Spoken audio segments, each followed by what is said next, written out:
Brie Larson's reportedly disillusioned with the Captain Marvel character following fan backlash. This is a report here from Screen Rant. Captain Marvel actress Brie Larson could be leaving the character behind soon, as a new report claims that the MCU actress is disillusioned with the role. Her first movie as Carol Danvers was a big success, grossing over $1 billion worldwide. But many toxic groups emerged to attack the movie and Larson, and the hurtful comments have not stopped since. Now, new information suggests this could be the final movie for Larson as Captain Marvel. So this is from the MCU, the Reign of Marvel Studios. It says Larson grew disillusioned with her role. Marvel Studios put Brie Larson in a prominent place in the MCU. I don't know if Brie Larson was the wrong person for the role necessarily, but the toxic backlash means that Brie Larson doesn't want to play Carol Danvers anymore. I think that's a smokescreen. It would be a nice theory, right? That's why she wouldn't want to continue. But let's be honest, we all know what actors want even in Hollywood. And Captain Marvel's role was not as good as it sounded.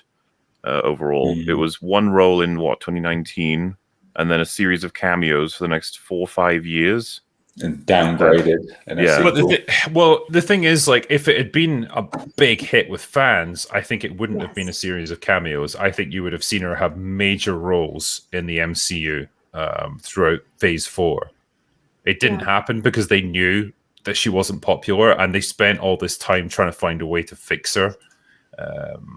I mean, it says here, like, the future of those Marvel icons was unclear. The departure of franchise anchors like Robert Downey Jr., Chris Evans, and Scarlett Johansson had already taken its toll, as had the loss of Chadwick Boseman. But other MCU stalwarts were heading for the exits too. The Guardians of the Galaxy cast went on a farewell tour, and Brie Larson grew disillusioned, and Marvel tussled with Sony in a custody battle over Tom Holland. So that I can understand, right? If you feel like you're on a sinking ship, the last thing you want to do is handcuff yourself to it. You know, that was probably that feeling of like, right, all the cool kids are leaving now. I don't want to be part of this thing anymore because it hasn't been a great hit for my career. It hasn't given me more opportunities, and it's really just made me less popular amongst the public. And now everyone else is leaving anyway. I just want to get out myself. So I can totally understand that. And she's not even getting to headline her own movie as an individual. I think the fact that they are downgrading her, I mean, that's a massive ego hit for her. And she's like, I don't need this. So I think there is some credence to that report of her being disillusioned and things like that, because around the time that sort of unauthorized / maybe authorized book was sort of being made, there was that Vanity Fair interview where she's on the red carpet and she's like, I don't know, does anyone want to see me? I don't know. And it was very like self-aware. People hate her.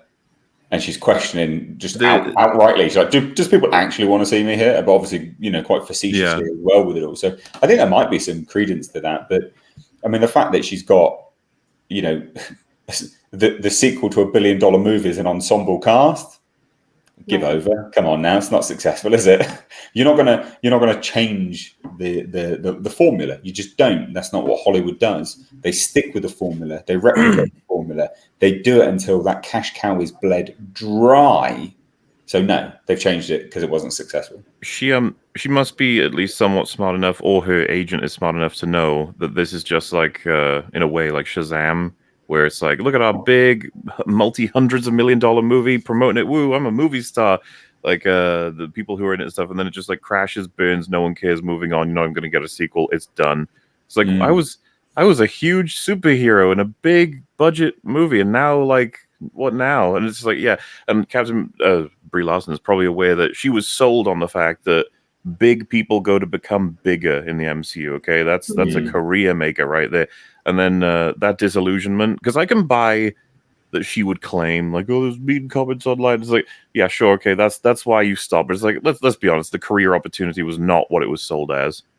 And even that weird, like, go and improve your PR, like doing a YouTube channel for a year. She probably looks back on that like, what the fuck was that? Like, I could have been making, I could have made like 4 or 5 indie films and possibly, got another Oscar or something. Like, she's probably thinking of the alternate timeline.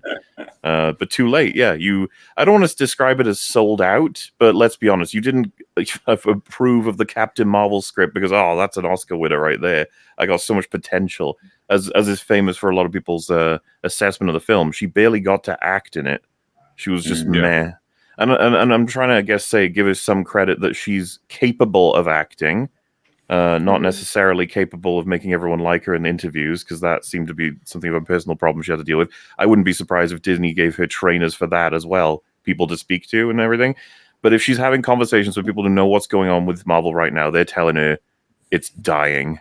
And your movie's not going to make a profit, and Captain Marvel's going to be squirreled away. So, yeah, I'd be disillusioned too if I was here, because I'd be like, this is shit. I was supposed to be the next Iron Man or something. Yeah. And, it's interesting because when you go back and watch some of her older interviews, and I mean really early on, because she kind of blew up really quickly because of that Oscar she got for that part in The Room. And but you look at anything before that, and she's so humble. She's actually charming. She's actually nice. She's not Robert Downey Jr. charming, of course, but charming enough to have done well enough. But you can just see that switch, that something came on where she turned her personality, and now she, was larger than life in her own head. And I interpreted her starting the YouTube channel. I didn't look at it as if maybe her PR team had pushed her. That could very well be the case. But I thought she looked at it as, wow, people really don't understand how wonderful I am. And it's because of the layer of the media and whoever else is manipulating how I'm being perceived. So let me go straight to the people and show them. And her whole persona on her YouTube channel is to try to just bring you in, right? This is who I really am. No makeup, no filters. This is who I am. And I think even that didn't really pan out for her. I think it did well enough, but not the kind of success that she wants. She wants superstardom. She wants those kind of numbers. And it didn't do that. So even when she was at her most honest, most open, face-to-face with the camera, and she's doing these little things like, I'm nervous in front of the camera. It's like, no, you're not. You're a celebrity. You're comfortable.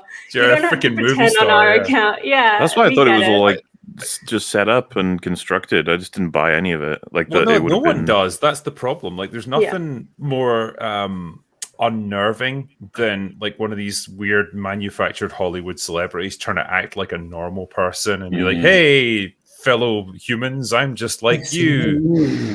Look at this bare room that I have behind me that like shows how humble I am. It's just it's all just it's like every celeb has a humble room that they can film shit like that in, and it's just so weird. I think if I was to guess and I was to be somewhat charitable, I would say perhaps she read the room wrong. She saw all of the Me Too stuff in Hollywood. She saw all of the real rise of actresses and women like taking back control of everything, and thought that's what I need to like hitch my wagon to 100%. And that's perhaps the change that you mentioned there, Baggage Claim, because that I think coincided timing wise with that switch in her persona. And it's like, again, I don't even know if she believed any of that stuff. I don't know if it's just a slightly like empty person just saying, this is what seems to be popular right now. I'm just going to say all this stuff because I think it'll get me praise. Or whether she did believe it, I don't know.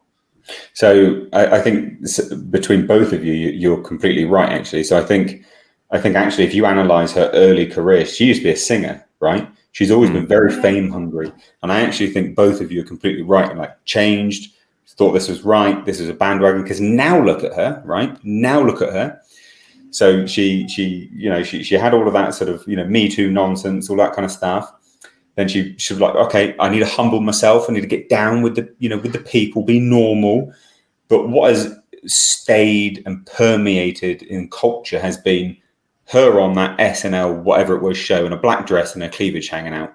And now if you go to her Instagram, she is showing an awful lot of flesh by comparison to what she used to do, which is a completely different, Brie Larson in terms of, how she's presenting herself to the world. So now she's trying to sex herself up. It's like there's literally like, oh, we're in the sexy Brie era. Before we were in the the misandrist Brie era. They're just different eras of Brie. It's fascinating to watch. It's a bit of a sad way to live your life, though. I mean, I know it's super sad. It's the fame game, so I know they all have to chase it, but at the same time, it's like, it's like I'm just constantly showing people what I think they want to see, rather than showing my own opinions on anything. And it's just a bit of a weird, like hollow way of having a persona. Like, I feel like, we referenced guys like Robert Downey Jr. before. Like, I feel like he's probably more honest about who he is because, he's lived his life and it's been very public, a lot of his failings and a lot of his missteps. But it all adds to his character that we have come to know a little bit. And I think he's never tried to shy away from that. In which case, you kind of get a sense of who the guy is. But with her, it's, I don't know, man. It's just like I'm whatever's popular right now, I suppose, and I'll say whatever I think is going to get me the most praise. And in a sense, then I kind of feel bad for all the shit that she's taken over the past several years, because probably a lot of it was just misdirected at her when it was stuff that she didn't even believe in the first place. It was just her trying to be popular. Bingo. I would say that based on the number of actors that I've met, they don't have opinions of their own. They don't have even thoughts of their own. They're saying what they need to say to continue to work in this industry. So they parrot views that are accepted. That's what it is.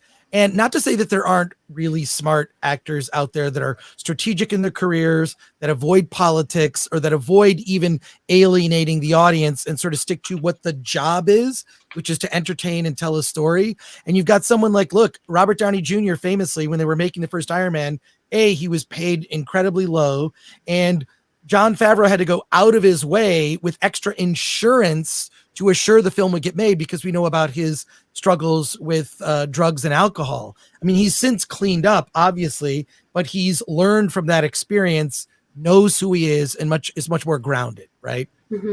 And he oozes charm both on and off screen. Having been in the room at some of the San Diego Comic-Con events where they have the Avengers there, Robert Downey Jr. coming out was like it was like a rock star. I mean, he came out, it's insane. So, but he's lived some life. Brie Larson is in many ways a shell, having had fame at a young age,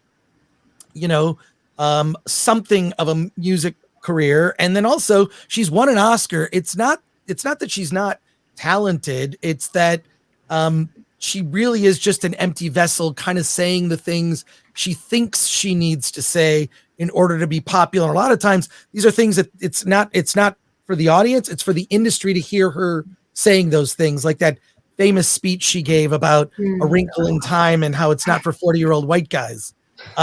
Look, she must so fucking regret that now, because how many times has that been referenced? Yeah, and it's so ignorant, and it's so I that comment really bothered me. It really, really bugged me, because look, we all want more seats at the table, right? More seats, more diversity of opinions, more people coming to the table. But to vilify one group, I think that always leads to a bad place. And it was just that's the sass too. That just the sass, and there was this anger, the way she just did it. It was just so hostile. And I think she read the room, that Hollywood had this wave coming of a certain type of feminism. And I do think she was opportunistic from that perspective. But in a lot of ways, I think she also bought into that belief system. And I think my guess, could be wrong, is that she looks back at those comments and says, I stand by all of that, and you peasants just don't understand that, you need to be educated about what is the right perspective to take when it comes to diversity. And the thing is, with Robert Downey Jr., he walks in, he has all this machismo, he has all this, arrogance but it's so charming because we can, as human beings, feel that this is just part of the show, that at his core, he's actually a very humble person. Like you were saying, Chris, that he's very grounded, having seen the life that he's seen. And that's what makes him so likable, is that he's so grounded. And I think no matter what someone's words are, if you feel that this person is not humble, if this person is genuinely arrogant, there's no way you're going to like them. Doesn't matter what they say. Oh, I'm here for diversity. I'm here for the homeless. I'm here for animals. It doesn't matter. If we can pick up on that feeling that you think you're better than everybody, there's nothing that's going to fix that.